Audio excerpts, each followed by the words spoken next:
Radhe Radhe everyone. स्वागत है आपका मेरे चैनल में। चलिए आज का जो ये वीडियो है मैं शुरू करता हूँ आपको, जिसमें मैं आपको बताऊंगा डिग्री और प्लैनेट की मूवमेंट के बारे में। जैसे कि आपको ये सब पता ही होगा, बेसिक्स नॉलेज है ये, कि ये हर प्लैनेट की जो है, हर प्लैनेट की 30 डिग्री होती है। ठीक है, हर हाउस की 30 डिग्री होती है और हर राशि की भी 30 डिग्री होती है। क्यों? क्योंकि अगर आप हाउस को मल्टीप्लाई बाय करेंगे, 12 हाउसेज होते हैं, तो ये 360 डिग्री पे आ जाता है। अब ये राशि राशि कितनी, 12 राशि होती हैं, करोगे तो 360 डिग्री आ जाएगा। और ये बोला जाता है कि हमारी राशि जो है वो हमारे ब्रह्मांड का एक नक्शा है। और हमारा ब्रह्मांड जो है, नॉर्मली बोला जाता है कि एक गोले के आकार का है, जिसका सरकमफेरेंस जो है वो 360 डिग्री का है। ठीक है, इसलिए हम लोग 30 डिग्री हर हाउस की और राशि की कंसीडर करते हैं। और इवन प्लैनेट की मूवमेंट भी 30 डिग्री तक रहती है हर हाउसेज में। अब ये तो हुई डिग्री की बात। अब प्लैनेट की मूवमेंट हम देखते हैं कैसे होती है।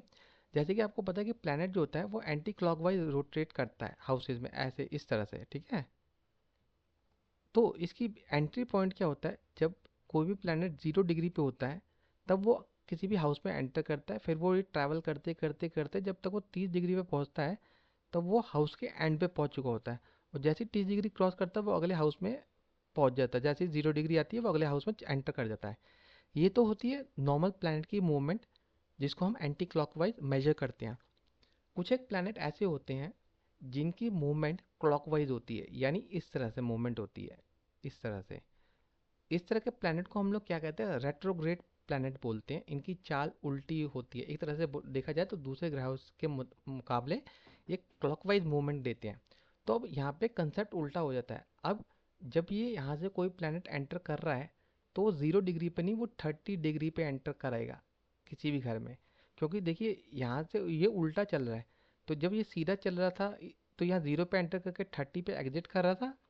ये रेट्रोग्रेड हुआ है तो ये उल्टा चल रहा है। अब ये 30 पे एंट्री करेगा और ये क्रॉस करते करते जब ये 0 पे आएगा तो ये नेक्स्ट हाउस के लिए एग्जिट कर जाएगा। ठीक है, तो अब जब यहाँ पे 30 होगा तब ये एंट्री हुई, चलते चलते जब ये 0 पे पहुंचेगा तो ये एंड ऑफ द हाउस पहुंच जाएगा। और फिर यहाँ पे जैसे 30 आएगा तो नेक्स्ट हाउस में वो शिफ्ट कर जाएगा।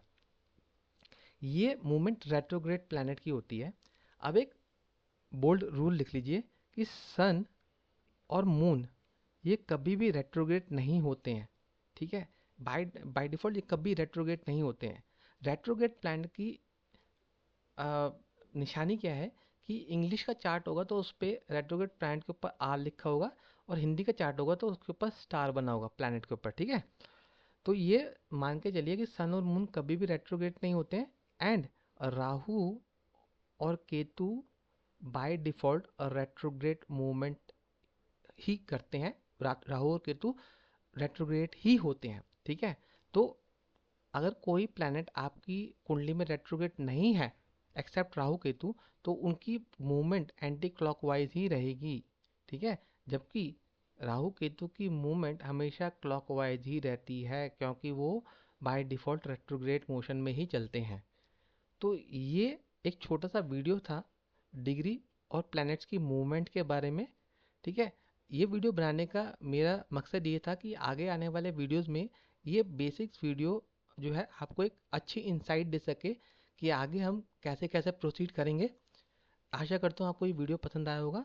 अगले वीडियो में मैं आपके समक्ष फिर से प्रस्तुत होऊंगा। तब तक के लिए राधे राधे।